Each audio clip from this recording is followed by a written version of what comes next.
Good morning students. आज का हमारा क्वेश्चंस है तरक्की पसंद तहरीक की अदबी खिदमात का जायज़ा पेश कीजिए।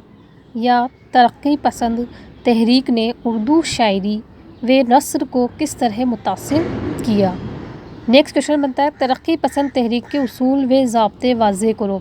इस तरह से हमारे इसमें 3 क्वेश्चन बनते हैं जिसके बारे में हम तफसील से आपको बताएंगे। तो इसका जवाब है उर्दू अदब की तरक्की में तरक्की पसंद तहरीक को एक बुलंद मकाम हासिल है। इस तहरीक के ज़ेर असर यानी इसके तहत उर्दू शायरी और नस्र को बहुत फ़रोग हुआ यानी कि बहुत बुलंदी हासिल हुई।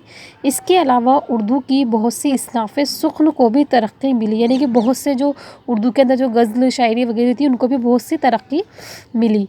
इस तहरीक ने उर्दू ज़ख़ीरे में बहुत ज़्यादा इजाफ़ा किया यानी बढ़ोतरी की। हमारे अदब में आज खेतों और खलियानों की भीनी भीनी खुशबू समाई हुई है, वो इस तहरीक का ही नतीजा है। इस तहरीक ने एक शहज़ादे के सर से ताज उतारकर अपने सर पर सजाया। इस तहरीक की खिदमत को हमेशा याद रखा जाएगा। यानी कि जब ये तहरीक ने क्या होता है, आंदोलन चलाना, किसी भी चीज़ को लेकर आंदोलन चलाना। जो मज़दूर जो लोग थे वो किससे परेशान थे, जागीरदार जो लोग थे उन लोगों से वो परेशान थे। तो उन्होंने क्या चलाया, एक आंदोलन चलाया जिसको की वजह से जो मज़दूर वर्ग के जो लोग थे उनको क्या हुआ, फ़ायदा हुआ। सबसे पहले हम देखते हैं कि इसका आगाज़ किस तरह से हुआ, इसकी तारीख़ कहते हैं, कब इसकी शुरुआत हुई। आगाज़ यानी शुरुआत। तो तरक्की पसंद तहरीक का आगाज़ 1917 में ज़बरदस्त इनकलाब रोमा हुआ। यहाँ पर बादशाह ज़ाद के जुल्म सितम के ख़िलाफ़ मेहनत कशों ने बगावत कर दी। बादशाह ज़ाद को जो बड़े मतलब जो जागीरदार लोग थे उन्होंने क्या किया, जो मज़दूर वर्ग के लोग थे उन पर क्या किया, उन्होंने जुल्म किए। तो उन लोगों ने क्या कर दी, उनके खिलाफ बगावत कर दी। मेहनत कश लोग जिनकी तादाद अनगिनत थी, जब वो बादशाह ज़ाद के खिलाफ एक साथ मिलकर खड़े हुए तो मुट्ठी भर सरमायादारों को बड़ी शिकस्त दी। यानी जो मतलब जो मज़दूर लोग थे उन्होंने क्या किया, जो सरमायादार थे, कौन, दौलतमंद जो लोग थे उनको क्या दिया, उन्होंने शिकस्त यानी उन्हें हरा दिया। इन मेहनत कशों की फ़तेह की गूंज दुनिया के कोने कोने में सुनाई दी। पहली बार तमाम ममालिक को ये एहसास हुआ कि अदब मज़दूर और मेहनत कश किसी की ग़ुलामी सहन नहीं कर सकते। यानी जो मेहनत कश जो लोग थे, जो मज़दूरी करने वाले लोग थे, वो किसी की ग़ुलामी सहन नहीं कर सकते हैं। मेहनत कशों की हिमायत के लिए बहुत सी सियासी पार्टियाँ वजूद में आईं, यानी राजनीतिक पार्टियाँ भी वजूद में आईं जिन्होंने इन मेहनत कशों की पैरवी की, यानी इनकी तरफदारी की कि जो मज़दूर लोग हैं उनकी तरफ उन्होंने बोला कि इन लोगों को क्या मिलना चाहिए, इंसाफ मिलना चाहिए। अब दुनिया भर के अदीबों और शोरा के दिलों में ये बात आई कि इंसान की हकीकी ज़िंदगी को अदब में लाया जाए। यानी कि जो इंसाफ, जो मज़दूर लोग हैं उनकी ज़िंदगी को क्या लाया जाए, अदब में लाया जाए। अदब यानी साहित्य में लाया जाए। इस मकसद को लेकर दुनिया भर के अदीबों और शोरा को पेरिस में बुलाया गया। अदीब यानी साहित्यकार, जो लेखक वगैरह होते हैं, शायर वगैरह, उन लोगों को कहाँ बुलाया गया, पेरिस में बुलाया गया। और 1935 में पेरिस में तरक्की पसंद तहरीक की पहली कॉन्फ्रेंस रखी गई। यानी पहली एक सभा रखी गई, कॉन्फ्रेंस रखी गई। कब रखी गई, 1935 में। और कहाँ रखी गई, पेरिस में। दुनिया भर के अदीब और शेरा ने हिस्सा लिया जो मेहनत कशों की हिमायत करना चाहते थे, यानी उनका साथ देना चाहते थे। इस कॉन्फ्रेंस में हमारे मुल्क की ओर से, यानी हमारे हिंदुस्तान की तरफ से, सज्जाद ज़हीर, मुल्कराज आनंद, ज्योति घोष वगैरह ने शिरकत की, यानी शामिल हुए, जो इस ज़माने में लंदन में तालीम हासिल कर रहे थे, यानी लंदन में वो शिक्षा हासिल कर रहे थे। इस कॉन्फ्रेंस के उसूल व ज़ाब्ते लोगों को बताए गए, यानी इसके अंदर क्या क्या उसूल है, क्या इसके ज़ाब्ते हैं, ये सब किसको बताए गए, लोगों को बताए गए। 1936 में सज्जाद ज़हीर हिंदुस्तान आए और यहाँ पर इस तहरीक के उसूल व ज़ाब्ते जवाहरलाल नेहरू, महात्मा गांधी वगैरह को बताए और इस तहरीक को हिंदुस्तान में कायम करने को कहा। और इस आंदोलन, तहरीक यानी आंदोलन को कहाँ कायम करने के कहा, हिंदुस्तान में कायम करने के लिए कहा। इस तरह 1936 में लखनऊ में तरक्की पसंद की इजलास हुई। कहाँ हुई, लखनऊ में। क्या हुई, इजलास यानी सभा। कहाँ पर हुई, लखनऊ में हुई, इजलास हुई, जिसकी सदारत प्रेमचंद ने की। जिसके अध्यक्ष, सदारत यानी अध्यक्ष किसे बनाया गया, प्रेमचंद को बनाया गया। प्रेमचंद के इस तहरीक के उसूल व ज़ाब्ते लोगों को बताएं और इस तरह से इस तहरीक का آغاز ہوا یعنی شروعات ہوئی۔ اس تحریک کے بانی سجاد ظہیر تھے، یعنی سجاد ظہیر اس کے بانی یعنی نرماتا، اس کا نرمان مطلب اس کی نیو رکھنے والے کون تھے اس تحریک کے؟ سجاد ظہیر تھے۔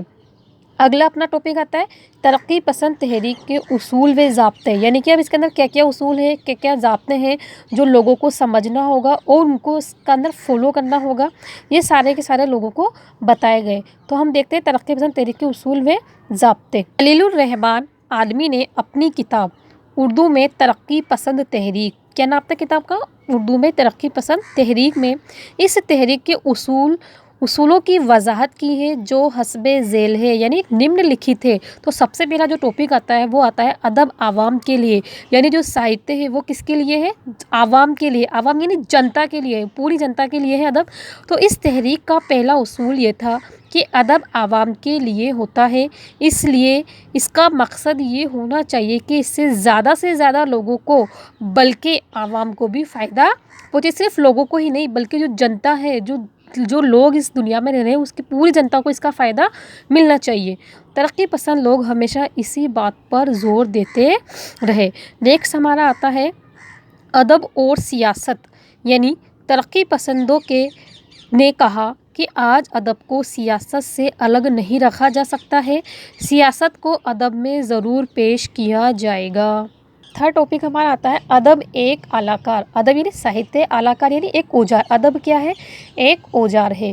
تو ترقی پسندوں نے بار بار یہ واضح طور پر اعلان کیا کہ ادب کی حمایت کی خدمات گزار ہونا چاہیے اور اسے زندگی کو سنوارنے میں لینا چاہیے، کیونکہ ادب ایک آلہ کار ہوتا ہے، یعنی ادب کیا ہوتا ہے؟ ایک اوزار ہوتا ہے جس کے ذریعے ہم لوگوں سے جی سکتے ہیں، اس کے ذریعے کسی کو بھی سنوارا جا سکتا ہے، یعنی کسی کی بھی زندگی کو سنوارا جا سکتا ہے، کس سے؟ ادب سے۔ نیکسٹ ہمارا آتا ہے ادب جانبدار، یعنی ترقی پسند تحریک کی بنیاد اس پر ہے کہ ظلم و ستم اور ناانصافی سے دنیا میں ادیب محض جانبدار نہیں رہ سکتا، اسے ہر برائی کو اپنے ادب میں ہر حال میں پیش کرنا ہی ہوگا، یعنی کہ جو بھی سماج میں، جو معاشرے میں جو برائی پھیلی ہوئی ہے وہ ہمیں ادب میں شامل کرنی ہوگی، تب جا کر ہی ہمارے معاشرے سے یہ برائی ختم ہو سکتی ہے۔ ترقی پسند اور اشتراکیت، یعنی ترقی پسندوں نے بھی اسے چھپایا نہیں بلکہ وہ اشتراکی ہے۔ سجاد ظہیر نے بار بار کہا ہے کہ سرمایہ دار نظام جس نے دنیا کو برباد کر کے رکھ دیا ہے اسے اشتراکیت کے ذریعے ختم کیا جا سکتا ہے۔ اشتراکیت یعنی ایک ساتھ مل کر سب لوگ جب ایک ساتھ ہوں گے تو اسے کیا کیا جا سکتا ہے؟ ختم کیا جا سکتا ہے۔ ادب میں پیغام ضروری، یعنی کہ ترقی پسند ادیبوں اور شعراء کو یہ ہدایت دی گئی کہ ادب میں پیغام ضرور پیش کریں تاکہ قارئین کو ادب میں کوئی نہ کوئی نصیحت مل سکے، یعنی پیغام یعنی کوئی بھی سندیش، ادب میں کیا ہونا چاہیے؟ ایک سندیش ضرور ہونا چاہیے تاکہ جو قارئین کون ہوتے ہیں؟ سننے والے، جو سننے والے ان کو کیا مل سکے؟ کچھ نہ کچھ انہیں نصیحت مل سکے۔ پیغام کے ذریعے ہی ہم لوگوں کو آگے کی اور بڑھا سکتے ہیں۔ تو آج کا ہمارا ٹاپک یہی ہے کہ ترقی پسند تحریک کا آغاز کہاں ہوا، کیسے ہوا اور اس کے اصول و ضابطے کیا کیا ہے۔ اگلا ٹاپک ہمارا رہے گا ترقی پسند تحریک سے وابستہ شاعروں کا جائزہ، وہ ہم اگلے نیکسٹ ٹاپک میں پڑھیں گے۔